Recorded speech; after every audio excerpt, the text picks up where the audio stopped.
Welcome to my channel. ఈ వీడియోలో శాస్త్రవేత్తలు చేసిన ప్రయోగాత్మక పరిశీలనలు మరియు వివిధ అణు నమూనాలను ఏ విధంగా ప్రతిపాదించారో తెలుసుకుందాం. Let's begin. పరమాణువుల ఉనికి భారతీయ మరియు గ్రీక్ తత్వవేత్తల కాలం నుండి ప్రారంభమైంది. వారు పరమాణువులు పదార్థం యొక్క ప్రాథమిక నిర్మాణ వస్తువులు అని అభిప్రాయపడ్డారు. వారి ప్రకారము పదార్థము నిరంతరంగా విభజించబడి చివరికి విభజించబడని పరమాణువులను ఇస్తుంది అని చెప్పారు.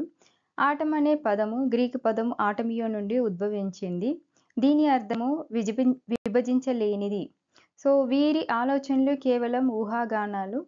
ఆ కాలంలో వాటిని ప్రయోగాత్మకంగా పరీక్షించడానికి మార్గం లేదు. ఈ ఆలోచనలు చాలా కాలం పాటు మరుగున పడ్డాయి. తిరిగి 19th సెంచరీలో శాస్త్రవేత్తలచే మళ్ళీ పునరుద్ధరించబడ్డాయి.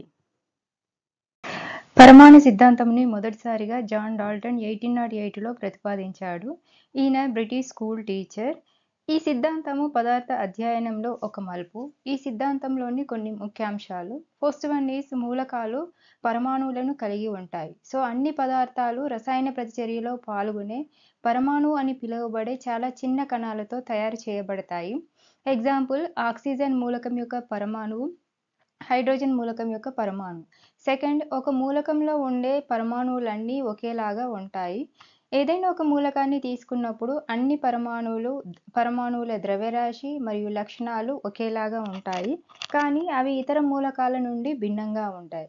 ఎగ్జాంపుల్ ఆక్సిజన్ మూలకం యొక్క పరమాణువుల ద్రవ్యరాశి లక్షణాలు అన్నీ ఒకే రకంగా ఉంటాయి. ఆక్సిజన్ మూలకం యొక్క పరమాణువుని హైడ్రోజన్ మూలకం యొక్క పరమాణువులతో కంపేర్ చేసినట్లయితే భిన్నంగా ఉంటాయి. థర్డ్, పరమాణువులను సృష్టించడం లేదా నాశనం చేయడం సాధ్యం కాదు. పరమాణువులు అనేవి విభజించడానికి వీలు కానివి. ఈ పరమాణువులు అనేవి రసాయన చర్యలో పాల్గొన్నప్పుడు వాటిని సృష్టించడం కానీ నాశనం చేయడం కానీ సాధ్యం కాదు. సో కొత్త పదార్థం అనేది రసాయన చర్యలో పరమాణువులని పునర్వ్యవస్థీకరణ చేయడం లేదా కలవడం లేదా విడదీయడం వల్ల కొత్త పదార్థాలు అనేవి ఏర్పడతాయి. లాస్ట్, ఒకటి కంటే ఎక్కువ మూలకాల పరమాణువులు కలిసినప్పుడు సమ్మేళనాలు ఏర్పడతాయి. ఇచ్చిన సమ్మేళనము ఎప్పుడు ఒకే సాపేక్ష సంఖ్య మరియు అణువుల రకాన్ని కలిగి ఉంటుంది. ఫర్ ఎగ్జాంపుల్ ఆక్సిజన్ మరియు హైడ్రోజన్ అనేవి 1:8 రేషియోలో కలవడం వల్ల మనకి వాటర్ మాలిక్యూల్ అనేది ఏర్పడుతుంది. ఇవి డాల్టన్ సిద్ధాంతం యొక్క ముఖ్య అంశాలు. డాల్టన్ పరమాణు సిద్ధాంతం యొక్క పరిమితులు. ఫస్ట్ వన్, ఇతని సిద్ధాంతంలో ఉప పరమాణువులు అయిన ఎలక్ట్రాన్లు, ప్రోటాన్లు మరియు న్యూట్రాన్లను గురించి వివరించలేదు. సెకండ్, ఇది ఐసోటోపులను గురించి వివరించలేదు. సో ఐసోటోప్స్ అంటే ఒకే పరమాణు సంఖ్య మరియు భిన్న ద్రవ్యరాశి సంఖ్యలను కలిగి ఉన్నట్లయితే వాటిని ఐసోటోప్స్ అని అంటారు. ఎగ్జాంపుల్ హైడ్రోజన్ యొక్క ఐసోటోప్స్ ప్రొటీయం, డ్యూటీరియం మరియు ట్రిటియం. ఇవి 3 ఐసోటోప్స్ అనేవి వేరు ద్రవ్యరాశి సంఖ్యలను కలిగి ఉండి సేమ్ పరమాణు సంఖ్యను కలిగి ఉంటాయి. సో ఇవి ఏ విధంగా ఏర్పడ్డాయి అనేది ఆయన వివరించలేదు. డాల్టన్ సిద్ధాంతం ప్రకారం ఒక మూలకంలో ఉండే పరమాణువులు అనేవి ఒకే ద్రవ్యరాశి సంఖ్యలను కలిగి ఉండాలి, కానీ ఇక్కడ ఈ ఐసోటోప్ అనేది వేర్వేరు ద్రవ్యరాశి సంఖ్యలను చూపిస్తుంది. థర్డ్, ఇది ఐసోబార్లను వివరించలేదు. ఐసోబార్లు అని అంటే ఒకే ద్రవ్యరాశి సంఖ్య మరియు భిన్నమైన పరమాణు సంఖ్యలను కలిగి ఉన్నట్లయితే వాటిని ఐసోబార్లు అని అంటారు. ఎగ్జాంపుల్ ఆర్గాన్ మరియు కాల్షియం. ఆర్గాన్ యొక్క పరమాణు సంఖ్య 18 మరియు ద్రవ్యరాశి సంఖ్య 40. కాల్షియం యొక్క పరమాణు సంఖ్య 20, ద్రవ్యరాశి సంఖ్య 40. సో ఈ రెండు వేరువేరు పరమాణు సంఖ్యలను కలిగి ఉండి ఒకే రకమైన ద్రవ్యరాశి సంఖ్యను చూపిస్తుంది. సో ఇది ఏ విధంగా పాసిబుల్ అవుతుంది అనేది ఆయన వివరించలేదు. ఫోర్త్, సమ్మేళనాలను ఏర్పరచడానికి మూలకాలు సాధారణ పూర్తి సంఖ్య నిష్పత్తులలో మిళితం కావాలి అని చెప్పారు, కానీ కొన్ని సంక్లిష్ట కర్బన సమ్మేళనాలు అనేవి ఆ విధంగా ఏర్పడలేదు. ఫిఫ్త్ వన్, అల్లోట్రోప్స్ గురించి వివరించలేదు. అల్లోట్రోప్స్ అని అంటే కొన్ని మూలకాలు వాటి యొక్క రసాయన లక్షణాలు అనేవి ఒకే రకంగా ఉండి భిన్న భౌతిక రూపాలను చూపిస్తూ ఉంటాయి. ఎగ్జాంపుల్ కార్బన్ యొక్క అల్లోట్రోప్స్ డైమండ్, గ్రాఫైట్ మరియు బక్మినిస్టర్ పుల్లరిన్. ఇవన్నీ ఏ విధంగా ఏర్పడతాయి అనేది ఆయన వివరించలేదు. ఇవి డాల్టన్ సిద్ధాంతం యొక్క పరిమితులు. Next J J Thomson English scientist ఎలక్ట్రాన్లను కనుగొన్న తర్వాత 1898లో ప్రసిద్ధ థామ్సన్ పరమాణు సిద్ధాంతాన్ని ప్రతిపాదించాడు. పరమాణు యొక్క అంతర్గత నిర్మాణాన్ని మొదటిసారిగా శాస్త్రీయ పద్ధతిలో ఈయన వివరించారు. సో ఈ సిద్ధాంతం యొక్క ప్రతిపాదనలు, ఈ సిద్ధాంతం ప్రకారము పరమాణు యొక్క ఆకారము గోళాన్ని పోలి ఉంటుందని, ఇది 10⁻⁻10 మీటర్ల వ్యాసార్థాన్ని కలిగి ఉంటుందని తెలిపారు. ఇందులో ధనాత్మక ఛార్జ్ చేయబడిన కణాలు ఎలక్ట్రాన్లతో ఏకరీతిగా పంపిణీ చేయబడతాయి. పరమాణు అనేది ఎలక్ట్రోస్టాటికల్గా స్థిరంగా ఉండే విధంగా ఇవి అమర్చబడి ఉన్నాయి. ఈ మోడల్కి అనేక రకాల పేర్లు ఇవ్వబడ్డాయి. ఉదాహరణకి raisin pudding model, plum pudding లేదా పుచ్చకాయ మోడల్ అని పెట్టారు. ఇందులో పొందుపరిచిన ఎలక్ట్రాన్లు పుచ్చకాయ యొక్క విత్తనాన్ని పోలి ఉంటాయి. అయితే పుచ్చకాయ యొక్క ఎరుపు పదార్థము ధనాత్మక ఛార్జ్ పంపిణీని సూచిస్తుంది.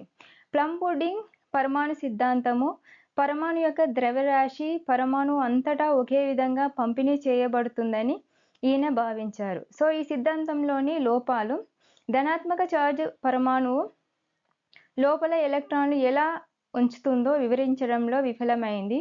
పరమాణు స్థిరత్వానికి గల కారణాలను వివరించడంలో కూడా విఫలమైంది. ఇది థామ్సన్ సిద్ధాంతము. పరమాణు నిర్మాణాన్ని గుర్తించేందుకు రుదర్ఫోర్డ్ అనేక ప్రయోగాలు చేశాడు. రుదర్ఫోర్డ్ అతని స్టూడెంట్స్ అయిన హాన్స్ గైగర్ మరియు ఎర్నెస్ట్ మార్స్డన్ కలిసి ఒక సన్నని బంగారు రేకును తీసుకొని దాన్ని రేడియోధార్మిక మూలకమైన ఆల్ఫా కణాలతోని పేల్చివేశారు. ఈ బంగారు లోహకం చుట్టూ ఒక వృత్తాకార ఫ్లోరోసెంట్ జింక్ సల్ఫైడ్ స్క్రీన్ అనేది ఉన్నది. ఈ ఆల్ఫా కణాలు అనేవి బంగారు రేకును తాకిన వెంటనే దాని గుండా ప్రయాణం చేసి ఈ ఫ్లోరోసెంట్ స్క్రీన్ని తాకినప్పుడు కాంతి అనేది ఉత్పత్తి అయింది. సో ఈ విక్షేపణ ఫలితం అనేది ఆయన ఊహించలేదు. ఎందుకంటే థామ్సన్ పరమాణు నమూనా ప్రకారము రేకులోని ప్రతి బంగారు పరమాణు యొక్క ద్రవ్యరాశి అనేది మొత్తం పరమాణుపై సమానంగా విస్తరించి ఉండాలి. సో ద్రవ్యరాశి అనేది ఏకరీతిగా పంపిణీ చేయడం వల్ల ఆల్ఫా కణాలు రేకు గుండా వెళ్తున్నప్పుడు చిన్న కోణంలో వేగాన్ని తగ్గించి దిశలను మారుస్తాయని అతను ఊహించాడు. కానీ చాలా ఆల్ఫా కణాలు అనేవి విక్షేపం లేకుండా బంగారు రేకు గుండా వెళ్తున్నట్టు గమనించాడు. సో ఈ ఆల్ఫా కణాలు అనేవి చిన్న కోణాల ద్వారా విక్షేపణ చెందాయి మరియు కొన్ని దాదాపు 180 డిగ్రీల వరకు విక్షేపణ చెందాయి. కాబట్టి ఈ పరిశీలన ఆధారంగా రుదర్ఫోర్డ్ క్రింది తీర్మానాలను చేశాడు. పరమాణువులో ఎక్కువ భాగం ఖాళీగా ఉంటుంది. అందువల్ల చాలా ఆల్ఫా కణాలు రేకు గుండా విక్షేపం చెందలేదు. కొన్ని ధనాత్మక ఛార్జ్ చేయబడిన ఆల్ఫా కణాలు మాత్రమే విక్షేపణ చేయబడ్డాయి. ఈ ధనాత్మక ఛార్జ్ అనేది పరమాణువులో ఒక చిన్న భాగంలో కేంద్రీకరించబడి ఉంది. అందువలన ధనాత్మక ఛార్జ్ కలిగిన ఆల్ఫా కణాలను తిప్పికొట్టింది. పరమాణు యొక్క మొత్తము భాగంలో పోలిస్తే కేంద్రం ఆక్రమించిన ఘనపరిమాణం అనేది చాలా తక్కువగా ఉంటుందని ఆయన తెలిపారు. పరమాణు యొక్క వ్యాసార్థము సుమారు 10⁻⁻10 మీటర్స్ ఉంటే కేంద్రకం యొక్క వ్యాసార్థం అనేది 10⁻⁻15 ఉంటుంది. ఫర్ ఎగ్జాంపుల్ ఒక క్రికెట్ బాల్ని కేంద్రకంతో సూచిస్తే అప్పుడు పరమాణు యొక్క వ్యాసార్థం అనేది 5 కిలోమీటర్స్ పై ఉంటుందని చెప్పారు. పై పరిశీలనలు మరియు కంక్లూజన్స్ ఆధారంగా రుదర్ఫోర్డ్ పరమాణు నమూనాను ప్రతిపాదించాడు. ఈ నమూనా ప్రకారము పరమాణు యొక్క ధనాత్మక ఛార్జ్ మరియు ద్రవ్యరాశి అనేది చాలా చిన్న ప్రాంతంలో దట్టంగా కేంద్రీకృతమై ఉంటుంది. పరమాణువులోని ఈ అతి చిన్న భాగాన్ని రుదర్ఫోర్డ్ న్యూక్లియస్ లేదా కేంద్రకం అని పిలిచాడు. న్యూక్లియస్ చుట్టూ ఎలక్ట్రాన్లు అనేవి వృత్తాకార మార్గంలో చాలా వేగంగా తిరుగుతూ ఉంటాయి. సో ఈ వృత్తాకార మార్గాన్ని కక్షలు అన్నాడు. రుదర్ఫోర్డ్ యొక్క పరమాణు నమూనా సౌర వ్యవస్థను పోలి ఉంటుంది. దీనిలో కేంద్రకం అనేది సూర్యుడి పాత్రను పోషిస్తే ఎలక్ట్రాన్లు అనేవి తిరిగే గ్రహాల పాత్రను పోషిస్తాయి. ఎలక్ట్రాన్లు మరియు కేంద్రకం మధ్య ఆకర్షణ అనేది ఎలక్ట్రోస్టాటిక్ ఫోర్స్ ద్వారా కలిసి ఉంటాయి. సో ఈ మోడల్ యొక్క లోపాలు, మ్యాక్స్వెల్ యొక్క విద్యుదయస్కాంత సిద్ధాంత ప్రకారం ఛార్జ్ కణాలు వేగవంతం అయినప్పుడు రేడియేషన్ని విడుదల చేయాలి. కక్షలోని ఎలక్ట్రాన్లు రేడియేషన్ని విడుదల చేస్తాయి. కాబట్టి రేడియేషన్ ద్వారా మోసుకెళ్లే శక్తి అనేది ఎలక్ట్రానిక్ మోషన్ నుండి వస్తూ ఉంటుంది. ఈ విధంగా ఎలక్ట్రాన్లు అనేవి తిరగడం వల్ల రేడియేషన్ని విడుదల చేసినప్పుడు అవి కుచించుకుపోయి కేంద్రకంలోకి పోవాలి, కానీ ఆ విధంగా జరగట్లేదు. సో రూథర్ఫోర్డ్ మోడల్ అనేది న్యూక్లియస్ చుట్టూ ఎలక్ట్రాన్లు ఎలా పంపిణీ చేయబడతాయో వివరించలేదు మరియు అణు యొక్క స్థిరత్వాన్ని వివరించలేదు. కాంతి అనేది రేడియేషన్ యొక్క రూపము. సో దాని కాంతి స్వభావం గురించి అనేక సిద్ధాంతాలు కూడా అనేక మంది శాస్త్రవేత్తలు వెల్లడించారు. కానీ మొదటిసారిగా కాంతి తరంగాలు విద్యుదయస్కాంత పాత్రలను వేగవంతం చేయడంలో సంబంధం కలిగి ఉన్నాయని జేమ్స్ మ్యాక్స్వెల్ 1870లో వెల్లడించారు.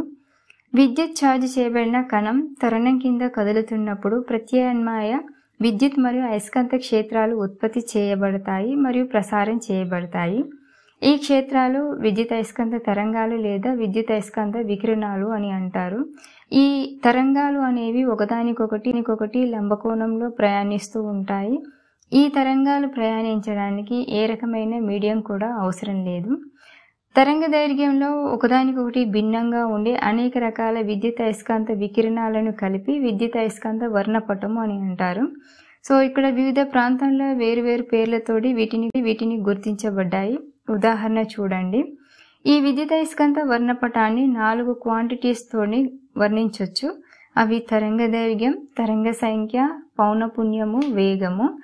ఏదైనా ఒక అలను తీసుకున్నప్పుడు అల యొక్క ఎత్తైన ఉపరితలాన్ని శృంగమని, లోతు భాగాన్ని ద్రోణులు అని అంటారు. తరంగ దైర్ఘ్యం యొక్క డెఫినేషన్: ఒక తరంగం యొక్క 2 వరుస శృంగాలు మరియు ద్రోణుల మధ్య దూరాన్ని తరంగ దైర్ఘ్యం అని అంటారు. దీన్ని లాంబ్డాతో సూచిస్తారు. యూనిట్స్ మీటర్స్, సెంటీమీటర్స్, మైక్రోమీటర్స్ మరియు నానోమీటర్స్.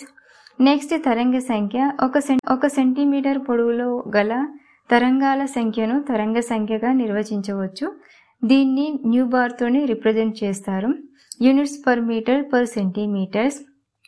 పౌనపున్యము: 1 సెకను కాలంలో ఒక బిందువు ద్వారా ప్రయాణించే తరంగాల సంఖ్యను పౌనపున్యము అని అంటారు. దీని గ్రీక్ వర్డ్ న్యూతో సూచిస్తారు. పర్ సెకండ్ మరియు హెర్ట్జ్. లాస్ట్ వేగం: శూన్యంలో కాంతి వేగాన్ని వేగం అని అంటారు. దీన్ని సితో సూచిస్తారు. ఇవి ముఖ్యమైన డెఫినేషన్స్. వేవ్ థియరీ యొక్క లోపాలు: ఇందులో విద్యుదయస్కాంత వికిరణం యొక్క తరంగ స్వభావము, జోక్యము మరియు విక్షేపం వంటి దృగ్విషయాన్ని వేవ్ థియరీ వివరించడంలో సహాయపడింది. కానీ ఘన పదార్థాల నుండి వెలువడే రేడియేషన్ల స్వభావము, ఫోటో ఎలక్ట్రిక్ ఎఫెక్ట్ మరియు వివిధ రకాల ఘన పదార్థాల వేడి సామర్థ్యము ఉష్ణోగ్రత వద్ద ఏ విధంగా ఉంటుందో వివరించలేకపోయింది. అంతేకాకుండా హైడ్రోజన్ వర్ణపటంలో ఉండే వివిధ రకాల రేఖలను కూడా వివరించలేకపోయింది. సో ఇక్కడ 2 డెఫినేషన్స్ అనేవి గుర్తుంచుకోండి. ఫస్ట్ వన్ వచ్చేసి black body radiation and photoelectric effect. So first one is black body radiation అనేది దీన్నే నల్లని వస్తువు లేదా కృష్ణ పదార్థం అని కూడా తెలుగులో అంటారు. దీన్ని 1900లో మ్యాక్స్ ప్లాంక్ అందించారు. సో ఘన పదార్థాలు వేడి చేసినప్పుడు అవి విస్తారమైన తరంగ దైర్ఘ్యాల రేడియేషన్ని విడుదల చేస్తాయి. అంటే తనపై పడ్డ శక్తిని పూర్తిగా శేషించుకొని మరలా మొత్తాన్ని ఉద్గారం చేసే వస్తువును కృష్ణ వస్తువు లేదా నల్లని వస్తువు అని అంటారు. సో ఈ ఫ్రీక్వెన్సీ అనేది ఉష్ణోగ్రత పైన మాత్రమే ఆధారపడి ఉంటుంది. Next photo electric effect. దీన్ని 1887లో హర్జ్ చాలా ఆసక్తికరమైన ప్రయోగాన్ని చేసి వివరించాడు. పొటాషియం, రుబీడియం, సీజియం వంటి లోహాల ఉపరితలం మీదకు కాంతిని ప్రసరింప చేసినప్పుడు లోహ ఉపరితలం నుండి ఎలక్ట్రాన్లు ఉద్గారం కావడాన్ని కాంతి విద్యుత్ ఫలితము లేదా ఫోటో ఎలక్ట్రిక్ ఎఫెక్ట్ అని అంటారు. తగినంత శక్తిగల కాంతి ఫోటాన్లు తాడనం చెందినప్పుడు మాత్రమే ఎలక్ట్రాన్ల ఉద్గారం అనేది జరుగును, లేనిచో ఎలక్ట్రాన్ల ఉద్గారం అనేది జరగదు. సో ఎలక్ట్రాన్లు శోషించుకున్న ఫోటాన్ శక్తిలో కొంత భాగము లోహ ఆకర్షణ నుండి ఎలక్ట్రాన్లను స్వేచ్ఛగా మార్చుటకు ఉపయోగపడగా మిగిలిన భాగము ఎలక్ట్రాన్ల విడుదలకు కావలసిన గతి శక్తిగా ఏర్పడును. దీని equation hν = W + Ke. So ఈ విధంగా కాంతి విద్యుత్ ఫలితాన్ని ఐన్స్టీన్ వివరించినందుకు ఆయనకి 1921లో ఫిజిక్స్ విభాగంలో నోబెల్ ప్రైజ్ అనేది వచ్చింది. కాంతి తరంగ సిద్ధాంతం ఆధారంగా జర్మన్ ఫిజిసిస్ట్ మ్యాక్స్ ప్లాంక్ 1900లో క్వాంటం సిద్ధాంతాన్ని ప్రతిపాదించారు. ఈ సిద్ధాంతం ప్రకారం పరమాణువులు మరియు అణువులు నిరంతర పద్ధతిలో కాకుండా వివిక్త పరిమాణంలో మాత్రమే శక్తిని విడుదల చేయగలవు మరియు గ్రహించగలవు. సో విద్యుదయస్కాంత వికిరణ రూపంలో విడుదలయ్యే లేదా గ్రహించబడే అతి చిన్న శక్తిని ప్లాంక్ క్వాంటం అని పేరు పెట్టాడు. రేడియేషన్ క్వాంటా యొక్క శక్తి దాని ఫ్రీక్వెన్సీకి అనులోమానుపాతంలో ఉంటుందని వివరించాడు. సో ఇక్కడ ఈక్వేషన్, ఆయన ఇచ్చిన ఈక్వేషన్ E=hν. హెచ్ అనేది ప్లాంక్ కాన్స్టెంట్ అంటే ప్లాంక్ స్థిరాంకము. సో దాని వాల్యూ 6.626 × 10⁻⁻34 జౌల్ సెకండ్. ఈ సిద్ధాంతంతో ప్లాంక్ వివిధ ఉష్ణోగ్రతల వద్ద ఫ్రీక్వెన్సీ లేదా తరంగదైర్ఘ్యము, బ్లాక్ బాడీల నుండి విడుదలయ్యే రేడియేషన్ యొక్క తీవ్రత, పంపిణీని వివరించగలిగాడు. తర్వాత 1905లో ఆల్బర్ట్ ఐన్స్టీన్ కాంతి విద్యుత్ ప్రభావాన్ని మరింత వివరించడానికి ప్లాంక్ సిద్ధాంతాన్ని కూడా పునర్నిర్మించాడు. చివరిగా కాంతి స్వభావం అనేది కణ మరియు తరంగ లక్షణాలను కలిగి ఉంటుందని శాస్త్రవేత్తలు అంగీకరించారు. కాంతి వేగం అది ప్రయాణం చేసే మాధ్యమం యొక్క స్వభావంపై ఆధారపడి ఉంటుంది. ఫలితంగా కాంతి పుంజం ఒక మాధ్యమం నుండి మరొక మాధ్యమానికి ప్రయాణం అయినప్పుడు దాని అసలు మార్గం నుండి వైదొలగడం లేదా వక్రీభవనం చెందడం జరుగుతుంది. కాబట్టి తెల్లని కాంతి కిరణాన్ని ప్రిజం ద్వారా ప్రసరింపచేసినప్పుడు తక్కువ తరంగ దైర్ఘ్యం ఉన్న తరంగము ఎక్కువ తరంగ దైర్ఘ్యం ఉన్న దానికంటే ఎక్కువగా వంగి ప్రయాణిస్తుంది. సాధారణంగా తెల్లని కాంతి కనిపించే పరిధిలో అన్ని తరంగ దైర్ఘ్యాలతో తరంగాలను కలిగి ఉంటుంది. కాబట్టి తెల్లని కాంతి కిరణము వర్ణపటం అని పిలువబడే రంగుల బ్యాండ్ల శ్రేణిగా వ్యాపించి ఉంది. పొడవైన తరంగ దైర్ఘ్యం ఉన్న ఎరుపు రంగు కాంతి యొక్క కాంతి తక్కువగా విచలనం చెందుతుంది. అయితే తక్కువ తరంగ దైర్ఘ్యం ఉన్న నీలి కాంతి చాలా ఎక్కువగా విచలనం చెందుతుంది. మనం చూడగలిగే తెల్లని కాంతి యొక్క వర్ణపటము తెల్లని కాంతి నుండి ఎరుపు కాంతి వరకు వ్యాపించి ఉంటుంది. ఇటువంటి వర్ణపటాన్ని నిరంతర వర్ణపటం అని అంటారు. ఎందుకంటే తెల్లని కాంతి నీల రంగు కాంతిలో కలిసిపోతుంది, నీలం ఆకుపంచలో. ఈ విధంగా ఒక రంగు అనేది ఒక దాంట్లో కలిసిపోయి ఉంటుంది కాబట్టి దీన్ని నిరంతర వర్ణపటం అని అంటారు. ఆకాశంలో ఇంద్రధనుసు ఏర్పడినప్పుడు ఇలాంటి వర్ణపటం ఉత్పత్తి అవుతుంది. ఇది కనిపించే కాంతి విద్యుదయస్కాంత వికిరణంలో ఒక చిన్న భాగం మాత్రమే అని గుర్తుంచుకోండి. ఇక్కడ శోషణ వర్ణపటం అంటే భూస్థితిలో లేదా సాధారణ స్థితిలో ఉన్న అణువులు ఉత్తేజిత స్థితికి చేరడానికి శోషించుకునే కాంతిని శోషణ కాంతి అని అంటారు. విద్యుదయస్కాంత వికిరణాన్ని యానకం లేదా అణువుల గుండా ప్రసరింపచేసినప్పుడు అది శోషించుకున్న కాంతి వల్ల ఏర్పడే వర్ణపటాన్ని శోషణ వర్ణపటం అని అంటారు. దీనిలో తెల్లని తెరపై నల్లని గీతలు లేదా పట్టీలు ఏర్పడతాయి. Example NMR, UV, IR. Next ఉద్గార వర్ణపటము. ఉత్తేజిత స్థితిలో ఉన్న అణువులు భూస్థితికి చేరడానికి విడుదలయ్యే లేదా ఉద్గారం చేసే కాంతిని శోషణ కాంతి అని అంటారు. పదార్థం లేదా సమ్మేళనం నుండి ఉద్గారమయ్యే కాంతి వలన ఏర్పడే వర్ణపటాన్ని ఉద్గార వర్ణపటం అని అంటారు. దీనిలో నల్లని తెరపై తెల్లని గీతలు లేదా పట్టీలు ఏర్పడతాయి. ఉదాహరణకి ప్రదీప్తి, స్ఫురదీప్తి. సో ఇక్కడ వాయుక్షేత్రంలో పరమాణువుల యొక్క ఉద్గార వర్ణపటము ఎరుపు నుండి నీలం వరకు తరంగ దైర్ఘ్యం యొక్క నిరంతర వ్యాప్తిని చూపదు. బదులుగా అవి వాటి మధ్య చీకటి ఖాళీలతో నిర్దిష్ట తరంగ దైర్ఘ్యాల వద్ద మాత్రమే కాంతిని విడుదల చేస్తాయి. అటువంటి వర్ణపటాలను లైన్ స్పెక్ట్రా లేదా ఆటమిక్ స్పెక్ట్రా అని పిలుస్తారు. ఎందుకంటే విడుదలయ్యే రేడియేషన్ స్పెక్ట్రాలో ప్రకాశవంతమైన రేఖల రూపాన్ని బట్టి గుర్తించబడుతుంది. హైడ్రోజన్ వర్ణపటము. హైడ్రోజన్ పరమాణువులో ఒకే ఎలక్ట్రాన్ ఉన్నప్పటికీ హైడ్రోజన్ వర్ణపటంలో అనేక రేఖలు ఉండును. హైడ్రోజన్ వర్ణపటం సేకరించుటకు హైడ్రోజన్ శాంపిల్ తీసుకొని దాని ద్వారా విద్యుత్ ఉత్సర్గాన్ని పంపినప్పుడు హైడ్రోజన్ పరమాణువులు ఏర్పడును. ఈ పరమాణువులు ఉత్తేజిత స్థితిని పొందును. ఇవి తిరిగి భూస్థితికి చేరేటప్పుడు నిర్దిష్టమైన విద్యుదయస్కాంత వికిరణ పౌనఃపున్యాలను ఉత్పాదించును. కావున వివిధ శ్రేణులు మనకి కనపడును.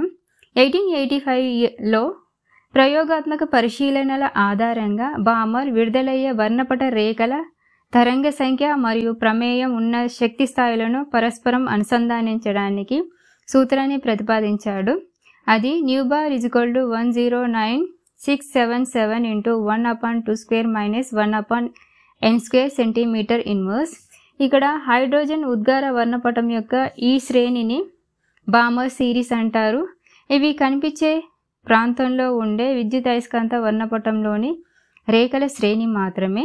నెక్స్ట్, స్వీడిష్ స్పెక్ట్రోస్కోపిస్ట్ రిడ్బర్గ్ హైడ్రోజన్ వర్ణపటంలోని అన్ని శ్రేణులను గమనించి ఉద్గారాల తరంగ సంఖ్యను లెక్కించడానికి ఆయన ఇచ్చిన formula న్యూబార్ = 109,677 × 1/n1² - 1/n2² centimetre inverse. ఇక్కడ 109,677 సెంటీమీటర్ ఇన్వర్స్ అనేది రిడ్బర్గ్ స్థిరాంకము. n1 వచ్చేసి 1, 2, 3 so on. n2 వచ్చేసి n1+1, n1+2 and so on. ఇందులో మొదటి 5 శ్రేణులను n1 = 1, 2, 3, 4, 5లను లైమన్, బామర్, పాస్టన్, బ్రాకెట్ మరియు పీఫోన్ సిరీస్గా చెప్పవచ్చు. సో ఈ శ్రేణుల గురించి తెలుసుకుందాము. First series Lyman series. ఇది ఎలక్ట్రాన్లు మొదటి కక్ష నుండి ఏదైనా ఇతర కక్షలోకి మార్పు చెందడం వల్ల ఇది ఏర్పడుతుంది. ఇది మనకి యూవీ రీజియన్లో కనిపిస్తుంది. Second Balmer series. సెకండ్ ఎలక్ట్రాన్లు అనేవి రెండవ కక్ష నుండి ఏదైనా ఇతర కక్షలోకి మార్పు చెందడం వల్ల బామర్ సిరీస్ అనేది ఏర్పడుతుంది. ఇది మనకి విజిబుల్ రీజియన్లో కనిపిస్తుంది. Third Paschen series. ఎలక్ట్రాన్లు మూడో కక్ష నుంచి ఇంకేదైనా కక్షలోకి మార్పు చెందడం వల్ల ఈ సిరీస్ అనేది ఏర్పడుతుంది. ఇది మనకి ఐఆర్ రీజియన్లో కనిపిస్తుంది. Fourth bracket series. ఎలక్ట్రాన్లు అనేవి నాలుగో కక్ష నుంచి ఇంకా ఏదైనా ఇతర కక్షలోకి మార్పు చెందడం వల్ల బ్రాకెట్ సిరీస్ అనేది ఏర్పడుతుంది. ఇది కూడా ఐఆర్ రీజియన్లో కనిపిస్తుంది. Last fund series. ఇది ఎలక్ట్రాన్లు అనేవి ఐదవ కక్ష నుండి ఇంకేతర కక్షలోకి మార్పు చెందడం వల్ల ఇది ఏర్పడుతుంది. ఇది కూడా మనకి ఐఆర్ రీజియన్లో కనిపిస్తుంది. సో ఇది చాలా ఇంపార్టెంట్. నీల్స్ బోర్ మొదటిసారిగా 1930లో పరమాణువు యొక్క హైడ్రోజన్ పరమాణు నిర్మాణము, దాని సాధారణ లక్షణాలను పరిమాణాత్మకంగా వివరించారు. సో ఈయనే ఈ పరమాణు నమూనాకు కొన్ని ప్రతిపాదనలు చేశారు. అవి పరమాణువులో కేంద్రకం చుట్టూ ఎలక్ట్రాన్లు నిర్దిష్ట వృత్తాకార మార్గాలలో పరిభ్రమిస్తూ ఉంటాయి. ఈ మార్గాలనే కక్షలు లేదా శక్తి స్థాయిలు అన్నారు. ఈ కక్షలను కేంద్రకం వైపు నుండి 1, 2, 3, 4 అనే సంఖ్యలు లేదా KLMN అనే సంకేతాలతోని సూచిస్తారు. ఒక కక్షలో తిరుగుతున్నంతసేపు ఎలక్ట్రాన్ శక్తిలో ఎలాంటి మార్పు ఉండదు. కావున ఈ కక్షలను స్థిర కక్షలు అందురు. కేంద్రకానికి దగ్గరగా ఉన్న కక్ష అంటే మొదటి కక్ష శక్తి తక్కువగాను, దూరంగా ఉన్న కక్ష శక్తి ఎక్కువగా ఉంటుంది. శక్తిని గ్రహించినప్పుడు ఎలక్ట్రాన్లు క్రింది కక్షల నుండి పై కక్షలకు చేరును. శక్తిని కోల్పోయినప్పుడు పై కక్ష నుండి కింది కక్షకి ఎలక్ట్రాన్లు చేరుతాయి. గ్రహించిన లేదా కోల్పోయిన శక్తి రెండు కక్షల శక్తి భేదానికి సమానము. దీన్ని ఈ కింది సమీకరణం ద్వారా సూచిస్తారు. ΔE = U2 - E1. E2 అనేది పై కక్ష శక్తి, E1 వచ్చేసి క్రింది కక్ష శక్తి. ఎలక్ట్రాన్ల కోణీయ ద్రవ్యవేగము h/2πకి సరళ పూర్ణాంక గణిజంగా ఉండును. MVR = NH/2π. M అనేది ఎలక్ట్రాన్ ద్రవ్యరాశి, R అనేది కక్ష వ్యాసార్థము, H ప్లాంక్ స్థిరాంకము, V ఎలక్ట్రాన్ వేగము, N = 1, 2, 3, 4 కక్ష శక్తి స్థాయిలు. సో ఇది బోర్ పరమాణు యొక్క ప్రతిపాదనలు. బోర్ పరమాణు నమూనా లోపాలు. ఈ నమూనా కేవలం ఒక ఎలక్ట్రాన్ గల పరమాణువులు లేదా అయాన్కు మాత్రమే వర్తించును. Example hydrogen, helium plus ion, lithium +2 అయాన్లకు వర్తించును. మరియు స్టార్క్ ఫలితాలు జీమన్ ఫలితాలను వివరించలేదు. స్టార్క్ ఫలితం అంటే బలమైన విద్యుత్ క్షేత్రంలో వర్ణపట రేఖల సూక్ష్మ విభజన స్టార్క్ ఫలితం అంటారు. జీమన్ ప్రభావం అని అంటే బలమైన అయస్కాంత క్షేత్రంలో వర్ణపట రేఖల సూక్ష్మ విభజన జీమన్ ఫలితము అని అంటారు. సో వీటిని ఆయన వివరించలేదు. హైడ్రోజన్ వర్ణపట సూక్ష్మ నిర్మాణాన్ని వివరించలేకపోయింది. రసాయన బంధాల ద్వారా అణువులను ఏర్పరిచే పరమాణుల సామర్థ్యాన్ని కూడా వివరించలేదు. ఎలక్ట్రాన్ తరంగ స్వభావాన్ని వివరించలేకపోయింది. సో ఇవి బోర్ పరమాణు నమూనా లోపాలు. నెక్స్ట్ వీడియోలో ఎలక్ట్రానిక్ పరివర్తన రకాల గురించి తెలుసుకుందాము. మీకు ఈ వీడియో ఇంగ్లీష్లో కావాలంటే లింక్ అనేది డిస్క్రిప్షన్లో పెట్టాను, చూడండి. Please like, subscribe and thanks for watching.